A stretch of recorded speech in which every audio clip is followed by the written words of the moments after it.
Hello everyone, welcome back. Today we will discuss remaining topics of this chapter. सबसे पहला है oxidation and reduction, next है corrosion and rancidity. ठीक है, बस इतने टॉपिक्स बाकी है, बाकी सारे हम कवर कर चुके हैं. ठीक है, अभी हम डिस्कस कर रहे थे types of reaction. Types of chemical reaction में हम सबसे पहले कौन सा पढ़ चुके हैं? कॉम्बिनेशन. ठीक है, फिर उसके बाद डिकम्पोजिशन भी हमने पढ़ लिया. नेक्स्ट हमने डिस्प्लेसमेंट, ये भी हमने कवर कर लिया था. उसके बाद है डबल डिस्प्लेसमेंट, ये भी हमने कवर कर लिया था. इसके बाद लास्ट टाइप, फिफ्थ टाइप कौन सी बाकी है हमारी? Oxidation and reduction. ठीक है, ऑक्सीडेशन और रिडक्शन रिएक्शन कौन सी होती है हमारी, ये हमने अभी यहाँ पे थोड़ा सा डिस्कस कर लेते हैं. ऑक्सीडेशन कौन सी होती है हमारी? जिसमें क्या होता है? Gain of oxygen. ठीक है, जिसमें गेन ऑफ ऑक्सीजन या फिर कह सकते हैं एडिशन ऑफ ऑक्सीजन कंपाउंड. ठीक है, एलिमेंट इन कंपाउंड. और रिडक्शन कौन सी होती है? जिसमें हमारा एडिशन किसका होता है? एडिशन या गेन किसका होता है? हाइड्रोजन का. ठीक है, और लॉस किसका होता है? ऑक्सीजन का. ठीक है, मीन्स उल्टा है दोनों आपस में. इसमें एडिशन होगा ऑक्सीजन का और रिमूवल किसका होगा? हाइड्रोजन का. और रिडक्शन में क्या होगा? एडिशन किसका होगा? हाइड्रोजन का.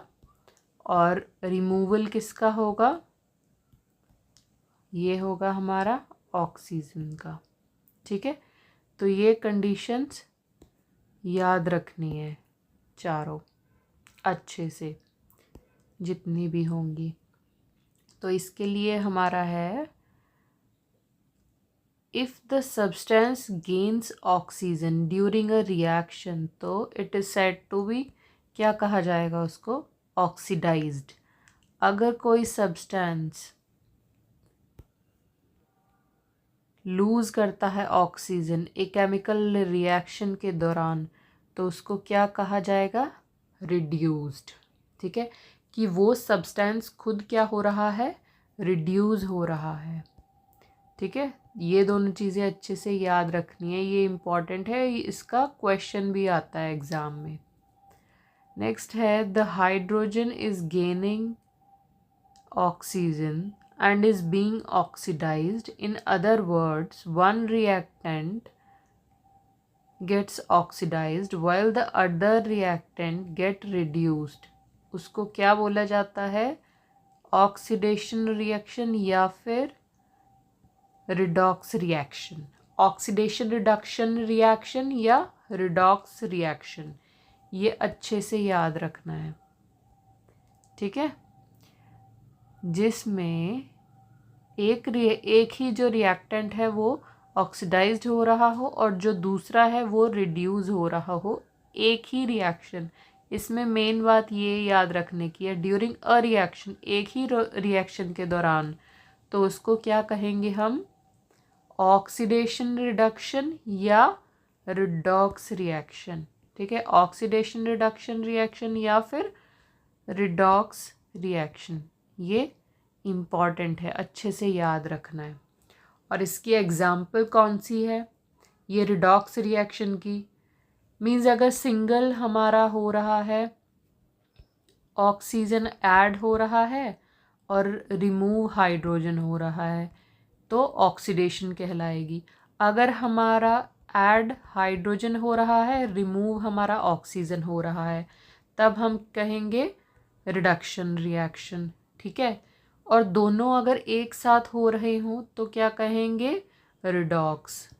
ठीक है, जैसे ये रिडॉक्स में both at the same time, oxidation भी रिडक्शन भी एक ही रिएक्शन के अंदर। यहाँ पे CuO है, ठीक है, ये हमारे पास CuO है। इसको जब हम हाइड्रोजन प्रोवाइड करेंगे और इसको हम करेंगे फिर हीट, उसके बाद हमारा कॉपर अकेला रह जाएगा Cu, और H2O जो है उसके साथ ऑक्सीजन जुड़ जाएगा आके। तब हम क्या कहेंगे, ये हमारा जहाँ पे हमारा ऑक्सीजन जुड़ा है वो ऑक्सीडेशन, और जहाँ पे हमारा ये ऑक्सीजन रिमूव हुआ है उसको क्या बोलेंगे हम, ये रिडक्शन रिएक्शन। ठीक है, तो ये अच्छे से याद रखनी है, काफ़ी इम्पॉर्टेंट है। नेक्स्ट है हमारा एग्जाम्पल ZnO+C। तो इसमें क्या हो रहा है, Zn के साथ से O जो है वो रिमूव होके C के साथ अटैच हो गया। नेक्स्ट है MnO2+4HCl। इसमें भी क्या है, MnCl, ठीक है, प्लस H2O प्लस Cl2 बन जाता है ये हमारा। ठीक है, तो ये याद रखना है। इस रिएक्शन के अंदर ऑक्सीडेशन रिडक्शन दोनों हो रही हैं एक तरह से। ठीक है, अगर ध्यान से ऑब्ज़र्व किया जाए, क्योंकि यहाँ पे देखो इसमें से ऑक्सीजन रिमूव हुआ है और इसके अंदर ऑक्सीजन क्या हुआ है, ऐड हुआ है। या फिर ये भी कह सकते हैं इसके अंदर से हाइड्रोजन रिमूव हुआ है और इसके ऑक्सीजन के साथ हमारा हाइड्रोजन ऐड हुआ है। ठीक है, ये हमारे रिडॉक्स रिएक्शन की एग्जाम्पल्स हैं, अच्छे से याद रखनी है। इसमें एक और इम्पॉर्टेंट चीज़ क्या है जो यहाँ पे लिखी हुई है नीचे, वो ये है कि ये जो 1.31 वाली हमारी इक्वेशन है ये वाली, उसमें CO2 is oxidised and ZnO is reduced. कि ऑक्सीडेशन किस में हुई है, हमारे पास कार्बन में, ये ऑक्सीडाइज्ड हुआ है हमारा। ठीक है, और ZnO हमारा रिड्यूस हुआ है किस में, जिंक में। ये हमारी फर्स्ट रिएक्शन हो गई। सेकंड रिएक्शन हमारी कौन सी होगी, MnO वाली। उसमें जो हमारे पास HCl है वो ऑक्सीडाइज्ड हुआ है, और जिसमें हमारा रिड्यूस्ड जो होगा वो कौन सा होगा, MnO2, MnCl2 में। ये जो रिएक्शंस जो यहाँ पे दोनों बताई हुई है इसके रिलेटेड, वो हमारी रिडॉक्स रिएक्शन कहलाती हैं। और इसको हम क्या बोल सकते हैं, if a substance gain oxygen और loses hydrogen during a reaction it is oxidised. और अगर कोई सब्सटेंस लूज और गेन करता है हाइड्रोजन, उसको क्या बोलेंगे, रिड्यूस्ड। ये बहुत इम्पॉर्टेंट है कि ऑक्सीडाइज्ड कौन सी सब्सटेंस होगा, ये, और रिड्यूस्ड कौन सा सब्सटेंस होगा, ये अलग मार्कर वाला ना, वो याद रखना है। मैं इसको इससे हाईलाइट कर देती हूँ। ठीक है, ये ऑक्सीडाइज्ड, ये रिड्यूस्ड हो रहा है जो उसकी एग्जाम्पल्स। ठीक है, ये याद रखना अच्छे से, ऑक्सीडेशन और रिडक्शन में क्या फ़र्क है। इसके साथ के जब हम क्वेश्चंस करेंगे तब ज़्यादा अच्छी क्लैरिटी आएगी। ठीक है, तब तक के लिए उससे पहले बेसिक कंसेप्ट समझना ज़्यादा सही है। ठीक है, तो अभी मैं कंसेप्ट्स अच्छे से समझा रही हूँ, सारे वो अच्छे से समझने हैं। उसके बाद नेक्स्ट हमारा last topic of this chapter कौन सा बचा है, कोरोजन एंड रेंसिडिटी। ठीक है, कोरोजन क्या होता है और रेंसिडिटी क्या होती है, अगर याद हो। कोरोजन क्या होता है, ठीक है, सबसे पहले ये डिस्कस करते हैं। कोरोजन की वजह से यहाँ पे रीजंस सारे दिए हुए हैं कि कोरोजन से क्या क्या मीन्स प्रॉब्लम्स हो जाती है, जैसे रस्टिंग ऑफ आयरन। ठीक है, और उसके बाद बाकी जो मेटल्स है उनमें जैसे ब्लैक कोटिंग किस में हो जाती है, सिल्वर में, और ग्रीन कोटिंग किस में हो जाती है, कॉपर में, तो ये सारी एग्जांपल्स किसकी है, कोरोजन की। कोरोजन की वजह से और क्या होता है, हमारा डैमेज होता है car bodies, bridges, iron railings, ships and all other objects जो कि किससे बने रहते हैं, मेटल से, ठीक है, स्पेशली आयरन। कोरोजन बहुत सीरियस प्रॉब्लम है, तो इसको ओवरकम करने के लिए बहुत सारे मेथड्स यूज़ किए जाते हैं। जैसे कि हमारे अगर मान लो कोई व्हीकल है, कार है ये हमारी, ठीक है, तो उस कार में पूरा पेंट किया रहता है, ठीक है।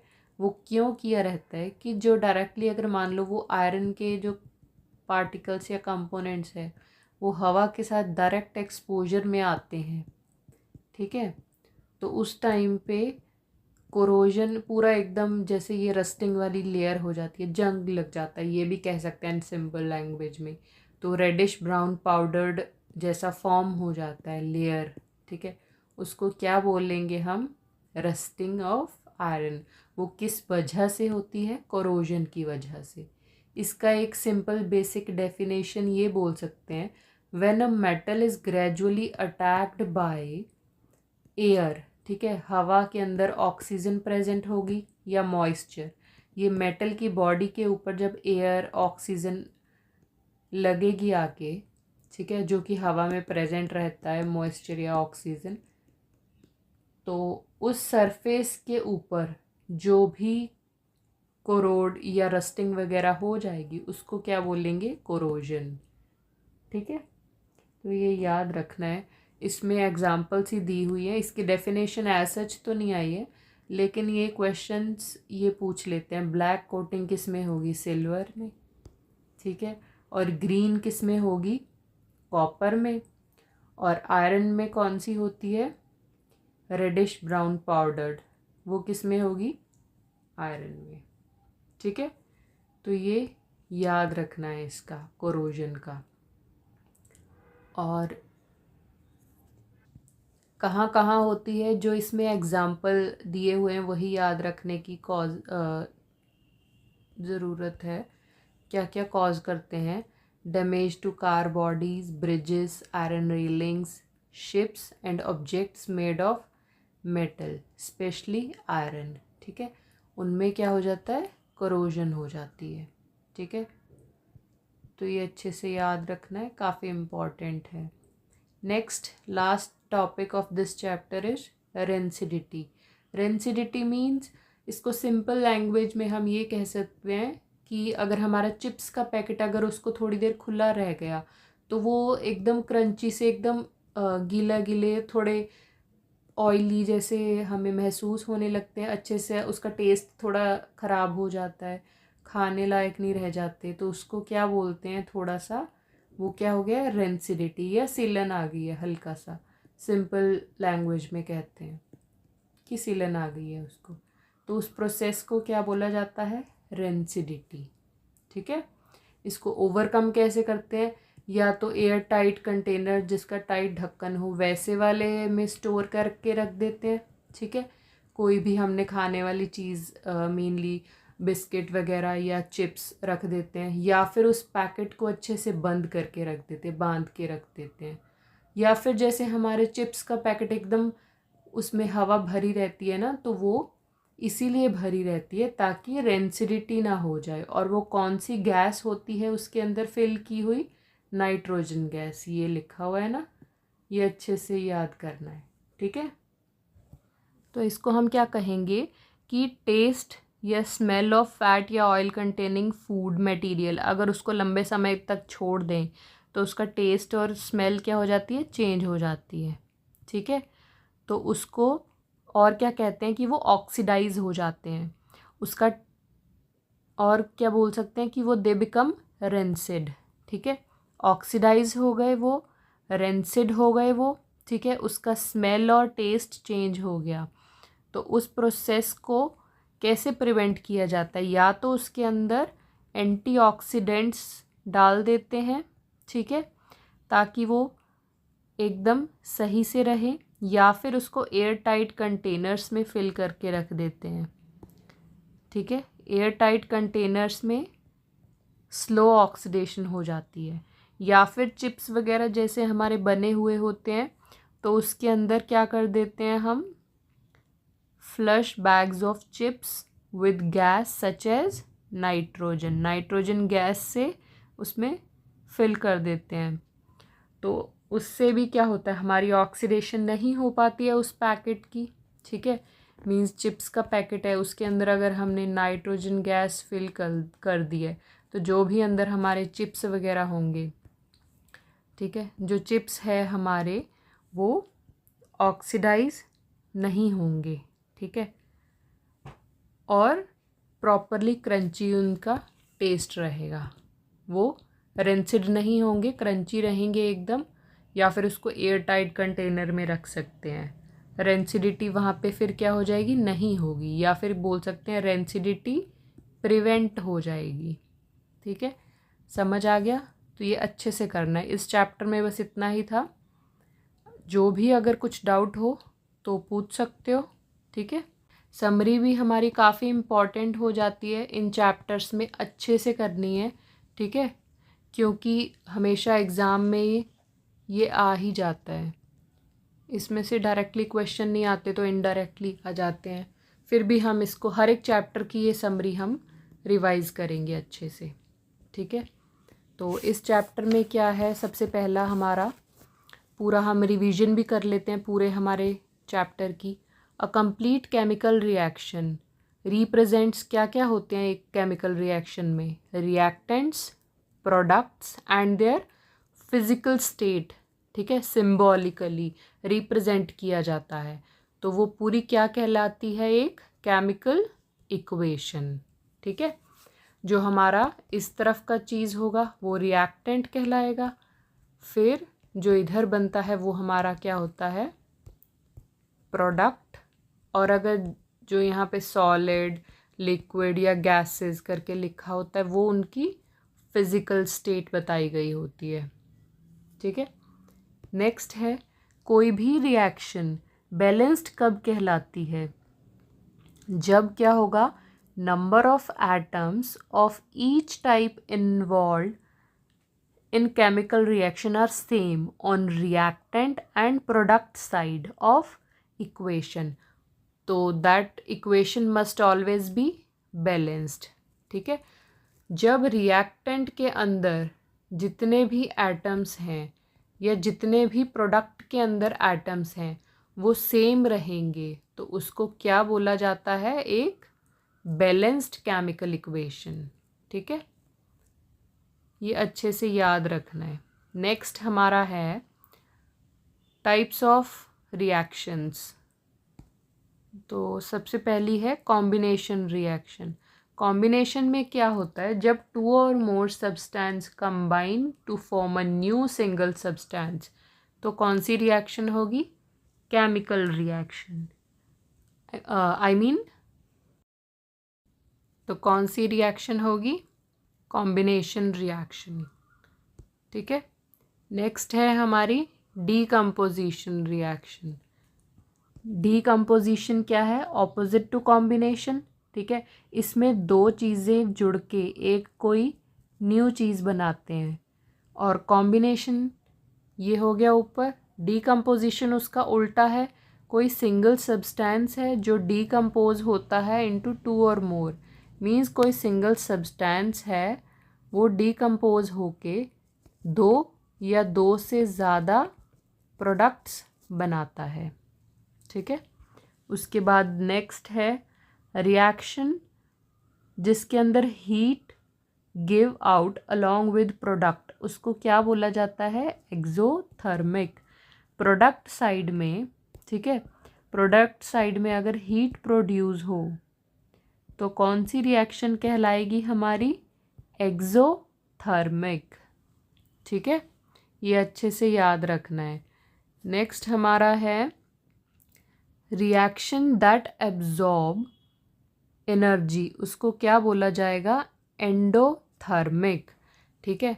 जब हीट हमारी एब्जॉर्ब होगी रिएक्टेंट के अंदर ऐड होगी तो क्या बनेगा हमारा, ये एंडोथर्मिक, ठीक है। तो हमारी एंडोथर्मिक रिएक्शन होगी। ये अच्छे से याद रखना है इसका कि कौन सी रिएक्शन होगी हमारी, ठीक है। उसके बाद नेक्स्ट है when an element displaces another element from its compound, उसको क्या बोलते हैं? डिस्प्लेसमेंट रिएक्शन, ठीक है।